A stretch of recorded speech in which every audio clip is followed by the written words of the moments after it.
السلام عليكم ورحمة الله وبركاته أصحابتي وخلوني لا فرشي أروح عليها سؤال هدي أنت مرة بقول إسحاق سبسكرايب نوصل جرن كاروسي صعب سبسكرايب بري صاحبك سي مقال كان سو قصة ويتر كليلة شال وحروا صاحب يعني إن ما دام نقول عليه خسارة عادي أنا حنون بدن أو أبغى خسارة حنون بدن إن العقل قاطع إن الله قاطع وحفي إن العقل قاطع وحضرا وحادي أقول شخص نسي لقاطع لكن العقل شخص لقاطع بريوان كنت لكن حنون إن قلب أنت بشكل نسي لقاطع أوكي وحروا برنامج كحصل كله وحروا ولا شيء دفعته بالملاركة أنا هنبليه وأنا هنبليه وحيك أرتي مخلط سبسكرايبه waxaan aad ugu faraxsanahay in la qotay qof youtuber ah oo boqolkiiba subscribe gaaro waxay soo martay fartuun taariikh badan aan laga sheekay karin taariikhaas oo ah taariikh kala duwan in ay soo noqoto qof guriga ka shaqeyso hadana guriga ka soo baxdo in ay ogaato inay magac sameyn karto oo maanta ay magac ku yeelan karto bulshada Soomaalida ay ku dhigi karto Allah ilahay heersaan waay ka waay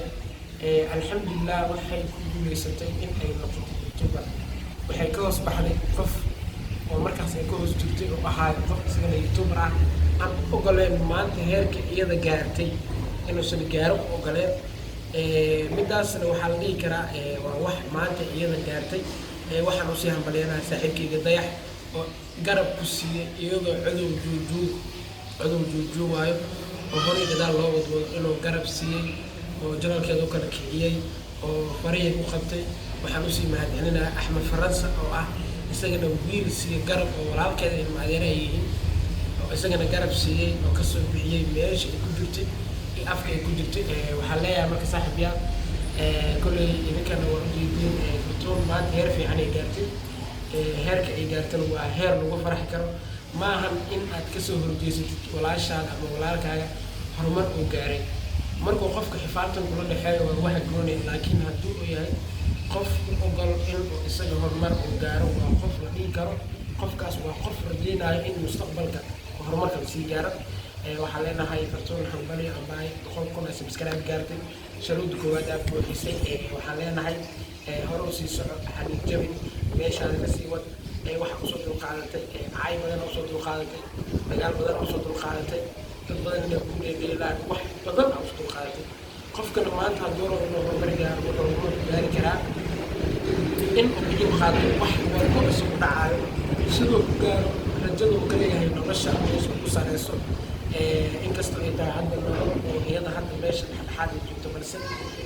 weli ma gaarin qof macnaha waxaa dhihi karaa maanta oo kaleeto waxaa profile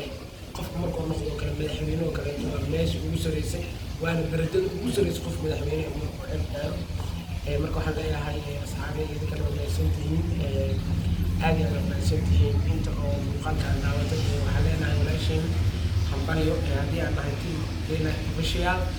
fartuun waxaan leenahay hore u soo cabaay xaniid jabin waxaan aad ugu mahadcelinaa dayax xaaji degdeg oo ah ninka keliya u dhabar adeegay oo wax walba u qabtay oo wax walba u sameeyey oo wax walba iyadoo ku taxkuleynayay oo dhahay hore u soo oo kan jabin oo cudurgeeda ka jabiyay kuma soo dhaweysanin in adeerteeda ma ahan in hebel waa ku soo dhaweysan wuxuu ku soo dhaweystay inay tahay gabar Soomaaliyeed oo gabar fiican ah oo gabar la yaqaano oo dadka la yaqaaniin in ay ku jirto dhibaato qofka maanta markuu dhibaato ku jiro kaleeto dhibaataysan yahay oo kaleeto oo yahay qof maanta oo u baahan in garab la siiyo waa inaad garab siisaa haddii aad dhaanto adiga walaalkaas waa inaad garab siisaa marka waxaan leenahay iyakana aad iyo aad wanaagsan inta garabka siisay gabadheena walaasheena